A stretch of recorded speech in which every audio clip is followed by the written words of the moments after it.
There are some really cool ways to overcome all of these. I honestly wish that somebody had told me about them because, again, it would have saved me a lot of pain and strife.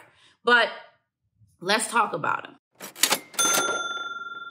So, story time. So I think I've told y'all this before, but I'm an entrepreneur. That's just kind of like how my brain works. I'm always thinking about how to make something easier, more efficient, blah, blah, blah. And when I had my last company, I ran it for 3 years and then it was time to transition out. So I bought a house, paid off my student loans, and really just started settling down and think about like, what is my next adventure gonna be? And maybe because some of my friends are going through this and so it's fresh on my mind, but I remember the transition from being an entrepreneur to a W-2 employee I had like several different crises, actually 4 really big crises that I can think of. And right now I have friends who are transitioning from being an entrepreneur to their first W-2 jobs in a lot of ways, or even from W-2 to W-2. And I'm noticing some very big differences between my people who have ADHD and my people who do not have ADHD. So in thinking about my own journey and like talking to them through their journey, I was like, man, I wish there was a resource out there so that I didn't have to stay in the job search so long / feel as crazy as I felt during the job search. And so I'm gonna give it to you. So we'll go through the 4 big crises that I went through. The first of which was getting started to get started. Like honestly, whoever invented the job application, like walk the brig. Like it's the worst experience ever. It's probably the most boring, demotivating thing that you could ever do. My worst nightmare is to see a Workday application pop up. Oh my gosh. We have AI that can diagnose diseases and write master's thesis, but you can't scan the text on my resume and put it in your little input fields on your application form in a way that doesn't have me go in and manually correct all the formatting. Blows my mind. So getting started was honestly the hardest thing. You have to be super organized. I didn't really think about that when I was approaching my job search, but you have to be super organized when it comes to applying for new opportunities. So I actually ended up going back on my ADHD medication just for the purpose of applying to jobs because there was just not enough motivation in the world for me to get through it. The second challenge was undervaluing my experience. So as an entrepreneur, you become a magical generalist. You can do everything. And when I was applying for W-2 jobs, what I realized is like all of the things that I could do weren't captured in one job. So their W-2 jobs are much better at picking people who can do 2 to 3 things really, really, really well. Not a person who can do multiple things / teach themselves multiple things to get to the place where they can do them well. So I had a hard time, and I think honestly a lot of my crisis was like, geez, do I need more skills? Do I need another degree? Do I need more certificates? Because most of the W-2 jobs that I was looking at, they would describe things that I absolutely had done as an entrepreneur for my own business. But whenever they described the background and the qualifications that they needed for said role, oftentimes there was a misalignment. So there was definitely a disconnect between what I knew I could do and what the world thought I could do. So I had to go through that whole process. The third thing was time. So most W-2 employers are gonna measure expertise linearly. They expect you to have done 1 to 2 things for the last 5 to 10 years, and that's how they measure your expertise. Super duper hard for an ADHDer because I could hyper focus on something for legit 6 months to a year and learn everything that there needs to know about that topic the same way a person would in a 4-year time frame if they were in a 4-year degree program. So time is not my friend. It is not a great way to measure my expertise or my depth of understanding of something, quite frankly. That's not to mention that there's a lot of crossover between skills. So most of the time with W-2 jobs, they're looking for, you did this job for this amount of time. But there's a lot of crossover between skills. For example, at the surface level, an event planner and a project manager might look very, very, very different. But at the end of the day, the core skills of risk management, being able to allocate and identify resources, and being able to plan logically around getting something done, the core skills are still the same. In the W-2 world, an event planner is an event planner and a product manager is a product manager. Square peg, square hole. On top of that, we have a generational change. Most millennials are not staying at these jobs 2, 3, 5, 10 years out into the distance. We're moving on. There's a lot of reason for that. If you Google what would happen to your salary if you stayed at one of these companies for, I don't know, longer than a few years, you would see that it really doesn't pay off salary-wise for you to stay at a company for years and years and years and years and years and years and years. And that blows our boomer bosses' minds because they lived in a world of pensions where the longer you stay, the better your pay. But that's not exactly how it works in the millennial world. So they're expecting you to stay in one place. And then to make matters worse, if you do transition to another job, the title that you had at this job doesn't necessarily match the title you had at this job. So unless you're really good at storytelling and identifying and highlighting how those two things are related, they're gonna count this job as one thing and this job as another thing. So there's some really cool ways to overcome all of these. I honestly wish that somebody had told me about them because again, it would have saved me a lot of pain and strife. But let's talk about them. All right, so the first thing I ended up doing was doing a lot of keyword searches and analysis. I had to figure out how the job description people were describing skills versus what I actually did. So my ability to say, look at a bunch of social media advertising and Google advertising and use all of that data to help refine and improve advertising strategy or social media strategy going forward was like marketing strategy and data analytics. That's what I had to learn. So anytime I saw someone asking for those types of skills, I knew that that's exactly what I had done in my company, translated into the W-2 world. The second thing I did was I chose 2 roles to focus on. Now, when I first got out here in the job search, y'all, I was applying for anything that had clinical or medical or strategy or operations, all my highlight words. I was like, yeah, I can do that. I've done that before. I'm gonna apply to that job. But I ended up boiling it down to really 2 jobs. And I created custom resumes for those jobs. Same person, 2 different resumes, because what I needed to do effectively was make a square peg resume for the square holes and a triangle peg resume for the triangle holes. And that required me to be really specific about the kinds of experiences that I highlighted in my resume. The W-2 world is very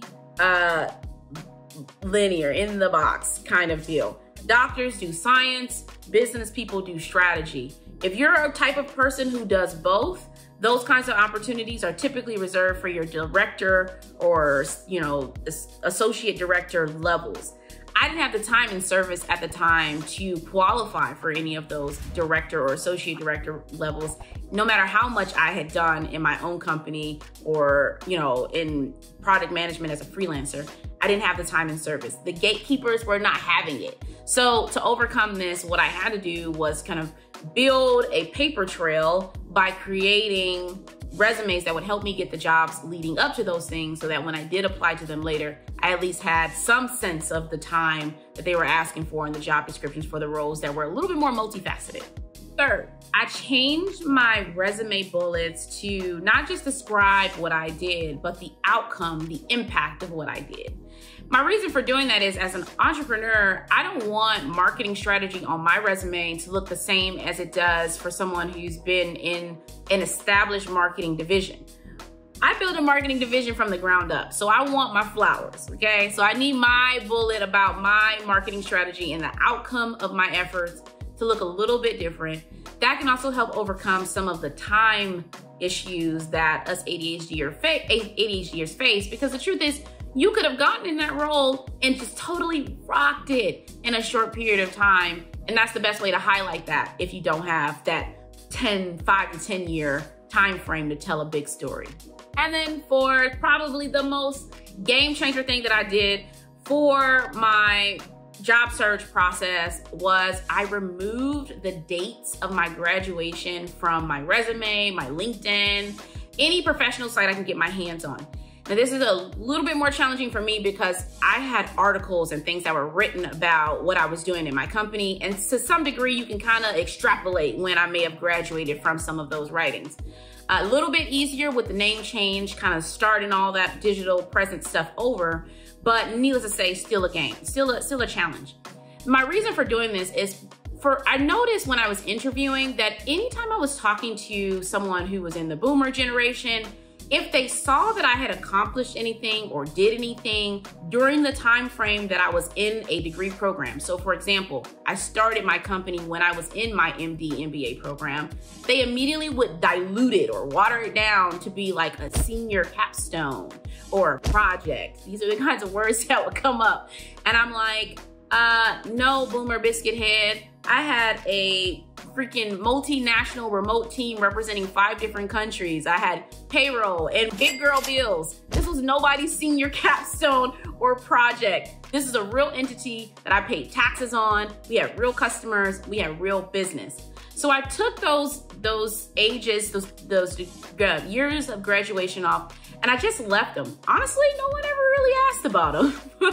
I left them off because it helps buffer you against some of the ageism that is inherent in the hiring process, particularly if you're out here doing more than just going to class and going home. You want to take those dates off of your resume. If someone asks about them, you can talk about them in the context of the interview, but as much as possible, I wanted to take that kind of stuff off because I don't want anybody making assumptions about what I've done by looking at a piece of paper because I'm not there to speak for myself. So as much as you can, I decided to take control of the narrative and ensure that if somebody had any follow-up questions, I was there to answer.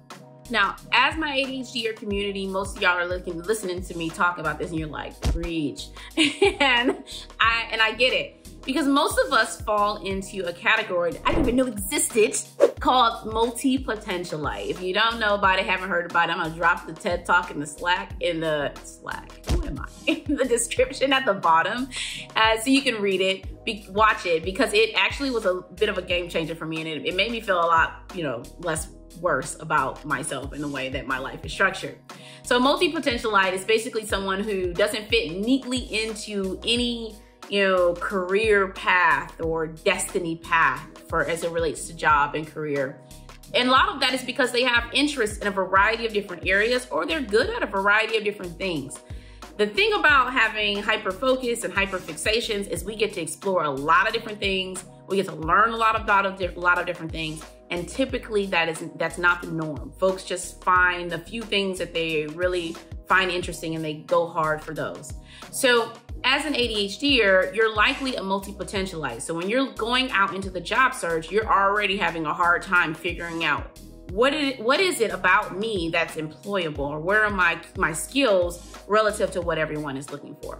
That's why a lot of us actually go into becoming entrepreneurs. It helps us, it allows us the space to be all that we can be. So don't be surprised if you're looking at W-2 employers and job descriptions and you're thinking, man, none of this stuff really fits. It's because you could probably do a lot more than they're actually recruiting for, and that's okay. So we got through the application process, but then there is the logistical piece and then there's the mental piece. One of the things we've talked about on this channel that comes with ADHD is rejection sensitivity. And guess what's in your inbox every time, every day when you're doing this process? Rejection emails. So much fun. So in addition to having to deal with the logistic piece and the mental piece that is experienced by most of my neurotypical folks, I'm also having to carry along for the ride the things that come with me that are just part of my ADHD. So I also had to, and I recommend you, follow some of the things that I'm gonna share with you right now to help control some of the emotional and mental backlash that can happen with the job search, specifically to the ADHD brain. First of all, I became the quarantine queen. Rejection emails are no joke, especially if I took the time to write a cover letter because I was really excited about the job. That would crush me. And it was terrible to get that kind of email when you're walking around Trader Joe's and your guard's down. So I went into Gmail, and if you don't know this, I'm not gonna go specifically on how, but you should definitely do this. I created filters for emails that had the words application, status, or role in them. And I created a filter that would allow Gmail to automatically take those things, instead of putting them in my inbox, put them in a side folder. That way, I didn't get surprised throughout the week. It didn't notify me that these emails were coming in. Instead, what I could then do is at the end of the week, at any designated time, I can put on my comfy pants and make me feel like a princess.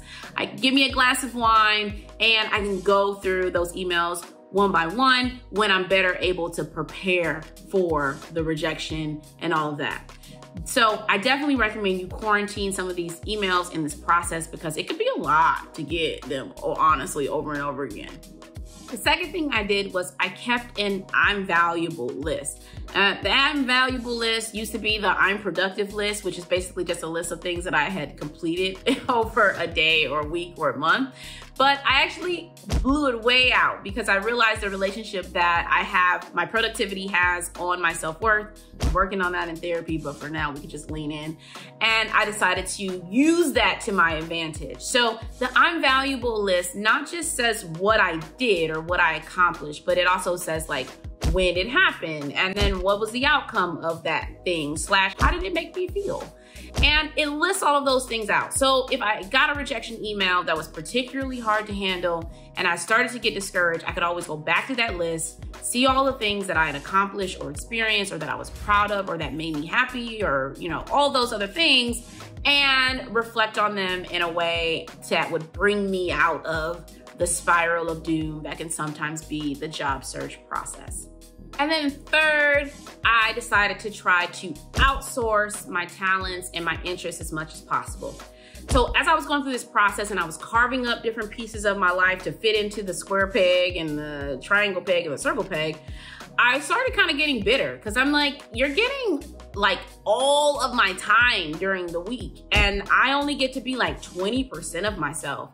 And so that was very frustrating. Like, how do people find these jobs that are just like their purpose, their reason for existing? I don't have that. If you do have that, kudos to you. Many of us won't or don't. So I was getting kind of resentful. That's a lot of time to be devoting to something that's not full or fulfilling in all the ways that you would want it to be fulfilling.